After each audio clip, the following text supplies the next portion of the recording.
सुबह सुबह Rajwant sir jogging कर रहे थे, तभी उन्हें पंकज और प्रिया दिखे जो खंबे पे लगे तार में हो रही स्पार्किंग को देख रहे थे। अरे बच्चों, ये भी कोई देखने की चीज है क्या? जल्दी हटो वहाँ से। तभी वही हुआ जिसका डर था। ऊपर लगा हाई वोल्टेज तार नीचे उनके पास आ गिरा। प्रिया डर के मारे तुरंत भागी, पर भागते ही उसे करंट का एक झटका लगा।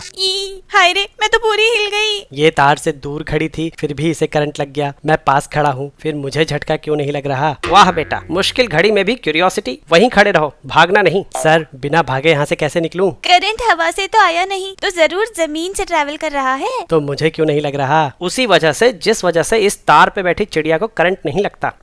क्योंकि चिड़िया के पैर तो बैड कंडक्टर होते हैं ना। बेटा, तुम्हें फिजिक्स के साथ साथ बायोलॉजी भी पढ़ानी पड़ेगी लगता है। करंट पोटेंशियल डिफरेंस की वजह से फ्लो करता है। चिड़िया के दोनों पैर एक ही तार पे हैं, इसलिए पोटेंशियल डिफरेंस ना होने की वजह से उसे करंट नहीं लगता। सेम रीजन से तुम्हारी बॉडी में भी करंट फ्लो नहीं कर रहा। पोटेंशियल डिफरेंस किन्हीं दो पॉइंट्स के बीच कितना एनर्जी डिफरेंस है ये बताता है। अगर पोटेंशियल डिफरेंस कम है तो इलेक्ट्रिक फील्ड वीक होगी और इलेक्ट्रॉन्स कम फोर्स एक्सपीरियंस करेंगे। लेकिन अगर पोटेंशियल डिफरेंस ज्यादा है तो इलेक्ट्रिक फील्ड स्ट्रांग होगी और हर इलेक्ट्रॉन ज्यादा फोर्स एक्सपीरियंस करेगा। ज्यादा फोर्स मतलब इलेक्ट्रॉन्स का ज्यादा एक्सेलरेशन, मतलब उतनी ही ज्यादा ड्रिफ्ट वेलोसिटी, और ज्यादा ड्रिफ्ट वेलोसिटी मतलब ज्यादा करंट। यही करंट हाई वोल्टेज तार से जमीन में जा रहा है और जमीन का अपना कुछ रेजिस्टेंस है। ओम्स लॉ के हिसाब से दूरी के साथ साथ वोल्टेज घटेगा। यानी अगर तुम एक जगह खड़े हो तो दोनों पैरों के बीच पोटेंशियल डिफरेंस नहीं होगा और करंट नहीं लगेगा। पर जैसे ही तुम चलने के लिए एक पैर दूसरे से दूर रखोगे तो दोनों पैरों का पोटेंशियल डिफरेंस अलग अलग हो जाएगा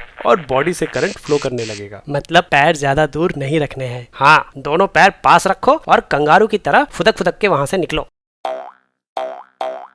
बहुत बढ़िया, आज तो फिजिक्स ने बचा लिया। लेकिन सर, तार गिरने से पहले तो मेरा पोटेंशियल 0 था, तो तार गिरते ही जब जमीन का पोटेंशियल बदला तो उस समय मेरा पोटेंशियल भी बदलने के लिए करंट का एक झटका तो लगना चाहिए था ना। सवाल तो सही पूछते हो तुम बेटा। जब तुम्हारी बॉडी किसी इलेक्ट्रिक पोटेंशियल पे पहुंचती है तो वो चार्ज गेन करती है। इस चार्ज की वैल्यू तुम्हारी बॉडी के कैपेसिटेंस पे डिपेंड करती है, जो कि बहुत कम होता है। तो अगर तुम्हारे नीचे का ग्राउंड 1000 वोल्ट पे भी है तब भी तुम बहुत थोड़ा सा चार्ज गेन करोगे, जिसके लिए एक इलेक्ट्रिक करंट फ्लो करेगा, लेकिन केवल कुछ माइक्रो सेकंड्स के लिए, जो तुम शायद महसूस भी ना कर पाओ। और ये इलेक्ट्रिक शॉक केवल तुम्हारे सेम पोटेंशियल पे आने तक ही लगेगा, उसके बाद नहीं। लेकिन अगर तुमने गलती से पैर डिफरेंट पोटेंशियल पे रख दिया तो कॉन्टिन्यूअस करंट फ्लो करेगा। अगर जेई या नीट की तैयारी कर रहे हो तो फिजिक्स वाला के बैचेस चेकआउट करो, लिंक चैनल पेज पे है। और इस कूपन कोड को इस्तेमाल करोगे तो डिस्काउंट भी मिलेगा।